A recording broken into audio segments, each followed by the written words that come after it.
Senior SETI astronomer Seth Shostak tells us how this new telescope will work.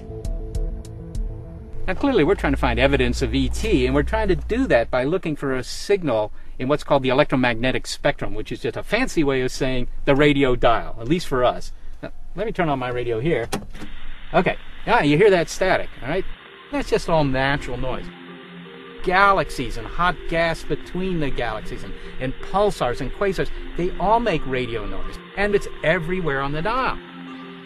But if I tune a little farther here, hear that squeal, and then right there, intelligent life, okay? And that's the difference between nature and some deliberate signal, because it's at one spot on the dial. Nature does not make signals that are restricted to one spot on the dial in general. It just doesn't do that. Since the cosmos just don't make narrow-focus signals like this, finding one would be an almost certain sign of an alien culture. So what is it about this new array that makes it more likely to succeed? The Allen Telescope Array basically is all about speed. We can look at more than one star at once. And so, whereas in the last decade, we looked at about 1,000 stars, in the next decade, we'll look at 1 million. That's because the Allen Array's field of view, the area of sky it sees at one time, is much larger than any other telescope. And it can capture millions of frequencies from multiple star systems simultaneously. Basically, the Allen Telescope Array is a SETI hot rod, with SETI astronomers at the controls 24/7. So if you look inside here, you kind of see where the rubber meets the road in terms of these antennas.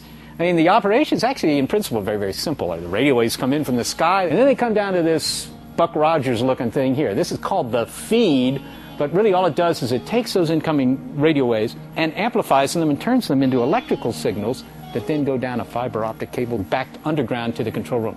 Now, this thing looks so funny because it's got to be able to pick up radio waves that are at various wavelengths, from the from relatively long to relatively short. So that's why it has this tapered look. The back end here is for the longer wavelengths, the front end for the shorter.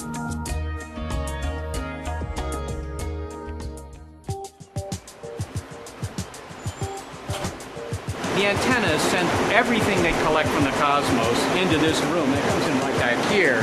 You think of what Frank Drake did in 1960. He had one channel of radio noise he was monitoring. One.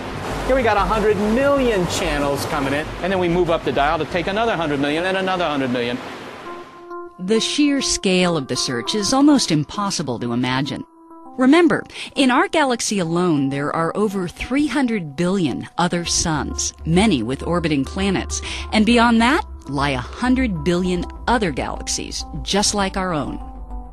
Even in its current configuration, the array's virtual dish gathers 9 times more information than present-day processor technology can decode. That means 90% of what the telescope observes is simply thrown away. So for the next decade or two, the technology in this little room will be playing catch-up with the dishes outside.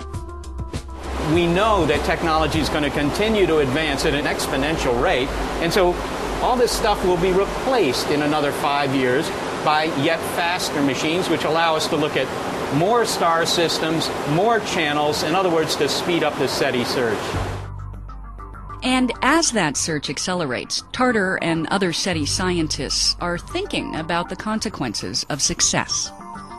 If we detect a signal, we'll do everything that we can at this site to make sure that it isn't our own technology that's fooling us, or that it isn't a deliberate hoax. If we get an independent confirmation, then we will, in fact, tell the world, because a signal isn't being sent to the Allen Telescope Array, it's being sent to the planet Earth. And the planet Earth deserves to know about it. But once the world has been notified, then what? Let's just say an official response plan probably won't be necessary.